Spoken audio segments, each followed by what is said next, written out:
राम अभी नहा रहा होता तभी फोन पर मैसेज की टोन बजती। रानी मोबाइल के पास खड़ी थी।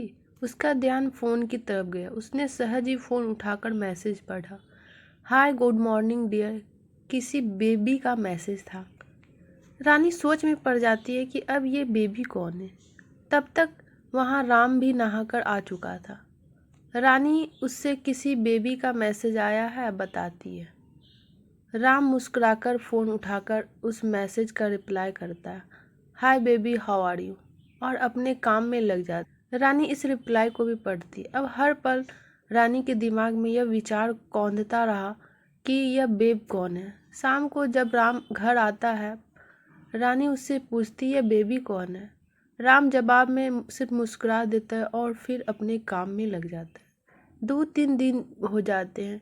उन विचारों में अभी तक रानी का पीछा नहीं छोड़ा था। फिर से राम के मोबाइल पर एक मैसेज आता है। मैसेज में लिखा होता है, आज तो मिलोगे कि नहीं, तुम्हारी बहुत याद आ रही है।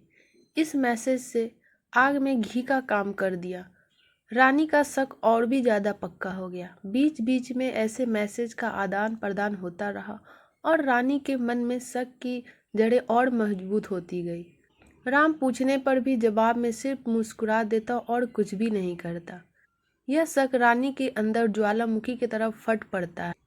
एक दिन जब रानी राम के कपड़े धो रही थी तो उसकी जेब में से 2 टिकटें मिली जो कि मूवी की थी। रानी अपने पति से बहुत ही झगड़ती है।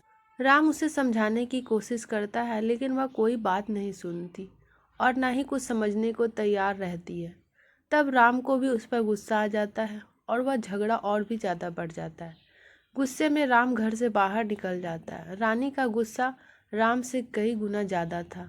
रानी तुरंत अपना सारा सामान बैग में डालती है और एक पत्र लिखती है कि मैं मायके जा रही हूँ हमेशा के लिए।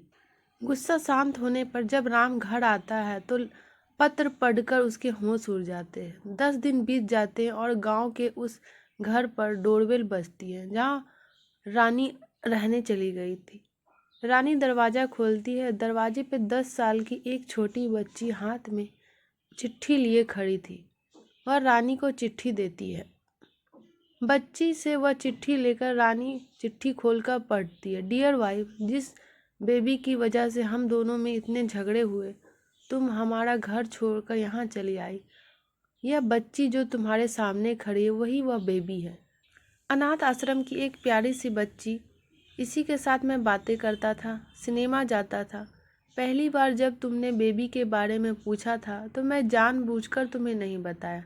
सोचा था थोड़ा मजाक करता हूँ, देखता हूँ तुम कैसे रिएक्ट करती। लेकिन मैं यह कभी नहीं सोचा था कि तुम्हारा शक इतना बढ़ जाएगा कि तुम अपने पति के घर को ही छोड़कर चली जाओगी। हाँ, सबसे ज़रूरी बात यह है कि बेबी वह किसी और की नहीं बल्कि तुम्हारी ही बेटी है। रुको, अपने आप को संभालो और आगे की बात ध्यान से पढ़ो। हमारी शादी के 2 साल पहले की यह बात है। तुम अपने कॉलेज में लास्ट ईयर में थी।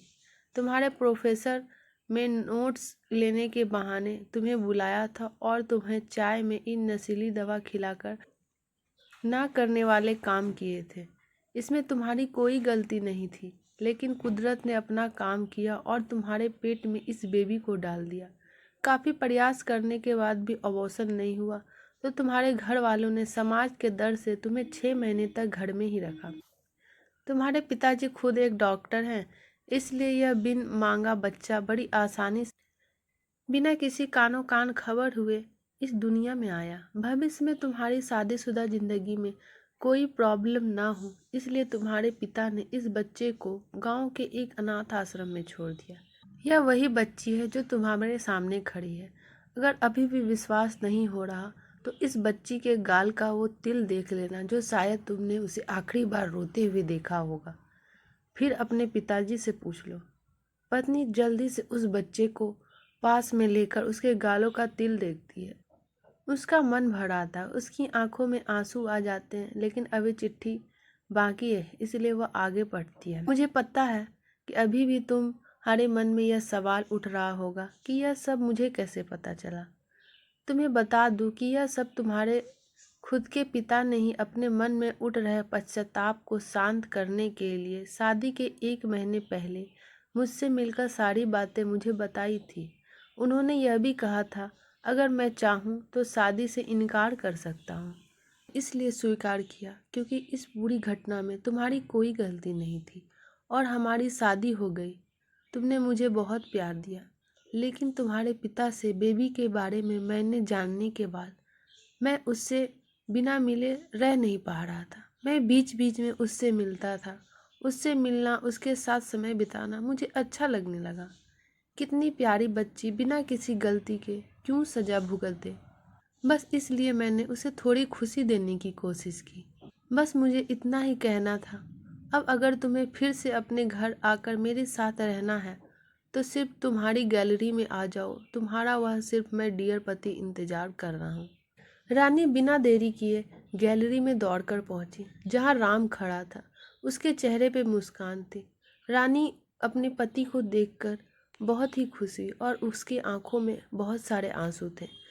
दोस्तों, कुछ भी हो, अपने दोनों के बीच कभी भी शक को जगह मत दीजिए, क्योंकि दुनिया में हर बीमारी का इलाज है, लेकिन शक नाम की बीमारी का कोई इलाज नहीं। मन शांत रखो, जो भी मन में आए एक दूसरे को बताओ, तभी तो समस्याओं का हल मिलता है।